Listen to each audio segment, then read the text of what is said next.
आज की इस दिखावे की जिंदगी में हर कोई लोन लेकर अपने सपने पूरे करता है। लोन या तो होम लोन हो गया, कार लोन हो गया, या फिर कोई भी पर्सनल चीजें करनी हो तो उसके लिए पर्सनल लोन हो गया।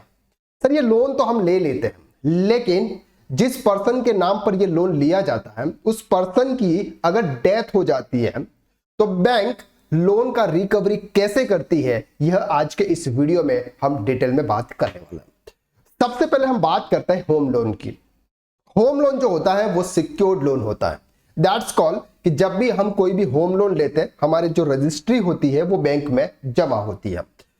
होम लोन लेने वाले व्यक्ति की बिना लोन को चुकाए अगर मृत्यु हो जाती है तो ऐसी स्थिति में बैंक को एप्लीकेंट या फिर लोन गारंटर से संपर्क करती है। को एप्लीकेंट का मतलब होता है कि सर साथ में भी कोई एक पर्सन होता है, या फिर जब बैंक लोन देती है तो उसके कुछ गारंटर होते हैं, उनसे कांटेक्ट करती है। फिर लोन गारंटर भी लोन नहीं चुकाते हैं तो ऐसी स्थिति में बैंक के पास में अधिकार होता है कि वह लोन लेने वाले व्यक्ति की संपत्ति को जब्त करे। दैट मीन्स कि जिस प्रॉपर्टी पर उस पर्सन ने लोन लिया हुआ है उस प्रॉपर्टी को वो क्या कर लेते हैं सर, जब्त कर लेते हैं, सीज कर लेते हैं, और उस प्रॉपर्टी की नीलाम कर उस प्रॉपर्टी की नीलामी होती है और नीलामी करके उनका जो भी लोन का जो अमाउंट होता है उतना वो बैंक रख लेती है और बाकी का जो अमाउंट होते हैं वो उनके फैमिली के जो भी मेंबर्स होते हैं उनको वो प्रोवाइड कर देती है।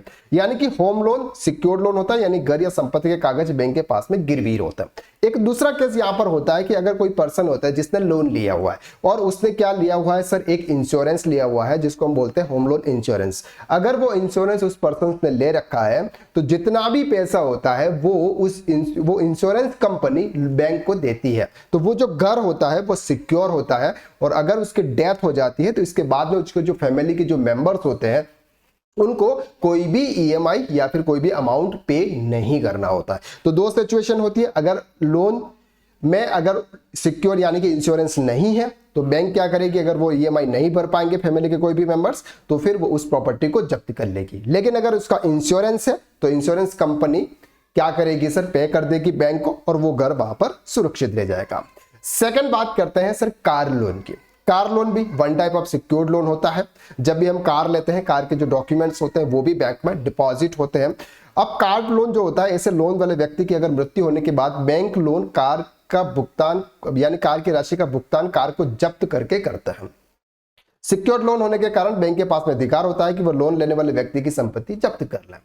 किसी भी पर्सन के नाम पर अगर कार है, उसके नाम पर लोन है, अगर उसकी डेथ हो जाती है तो वो कार क्या की जाती है, सीज कर दी जाती है, उसको सेल कर दिया जाता है। जो भी अमाउंट होता है उस अमाउंट से बैंक अपना रिकवर कर लेती है। लेकिन सबसे इंपॉर्टेंट बात यहां पर आती है कि पर्सनल लोन की रिकवरी कैसे करते हैं, क्योंकि यह तो एक अनसिक्योर्ड लोन होता है। तो यहां पर बहुत ही इंपॉर्टेंट पॉइंट यह है कि पर्सनल लोन एक अनसिक्योर्ड लोन होता है। ये कौन सा लोन है सर, अनसिक्योर्ड लोन है। यानी कि इस लोन में बैंक के पास में कुछ गिरवी नहीं होता है। ऐसे में अगर पर्सनल लोन लेने वाले व्यक्ति की मृत्यु हो जाती है तो बैंक सबसे पहले को एप्लीकेंट से संपर्क करता है। आज भी अगर आप कोई भी पर्सनल लोन लेते हैं, पर्सनल लोन में भी को एप्लीकेंट की जरूरत नॉर्मली बैंक रखती है। तो को एप्लीकेंट भी अगर लोन चुकाने में सक्षम नहीं होता है तो बैंक लोन गारंटर से संपर्क करता है। गारंटर का मतलब क्या होता है कि सर अगर ये लोन नहीं चुका पाएगा तो उसकी गारंटी लेता हूं कि मैं चुकाऊंगा।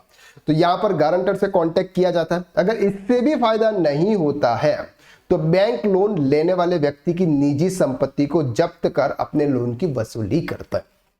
दैट मीन्स कि सर अगर किसी भी पर्सन ने कोई भी पर्सनल लोन लिया हुआ, आप उस पर्सन के नाम पर, जिस पर्सन की डेथ हो चुकी है उस पर्सन के नाम पर अगर कोई भी ऐसी एसेट है जिसको सेल किया जा सकता है तो बैंक क्या करती है, उस एसेट को सेल करके उससे पैसा रिकवर कर लेती है और अब जमा कर लेती है।